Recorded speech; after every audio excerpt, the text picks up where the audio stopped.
today's video, I'm going to teach you how to outline text in Google Docs. This will be a straightforward and easy tutorial, perfect for anyone looking to enhance the visual appeal of their documents. Whether you're preparing a report, a presentation, or any other text-based project, this technique can really help your work stand out. Let's dive right in. The first thing you'll need to do is open your Google Docs and pull up the document you're working on.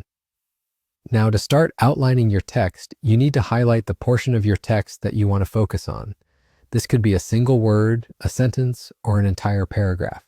Simply click and drag your mouse across the section of text, making sure it's completely highlighted. Once you've highlighted your text, you'll want to navigate to the toolbar at the top of the document. Here, you should be able to see a drop-down menu labeled as the Text Style menu. By default, the text might be set to Normal Text. This is important because to outline your text, you'll need to change it to a heading style. Heading styles are what allow your text to become part of the document outline, adding that extra sense of organization and structure. With the highlighted text ready and the style menu in view, click on the drop-down arrow. You'll notice several heading options appear, such as Heading 1, Heading 2, and Heading 3. The choice here depends on the level of importance or emphasis you want to give your text.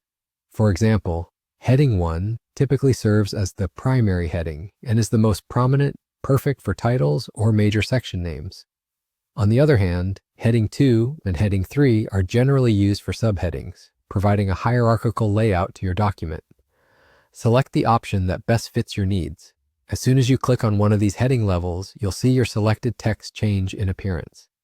It's now outlined within the document, meaning it's been effectively transformed into a heading. This change not only helps visually, but also aids in keeping your document organized, particularly useful if you're dealing with larger files. And just like that, you've successfully outlined your text. To recap, highlight your text, use the text style dropdown to select your desired heading level, and your text is instantly outlined. It's as simple as that. I hope you found this tutorial helpful and easy to follow. If you did, consider supporting the channel by liking this video, dropping a comment below about what tutorial you'd like to see next, and subscribing for more insightful tips and tricks on using Google Docs and other digital tools. Happy document editing!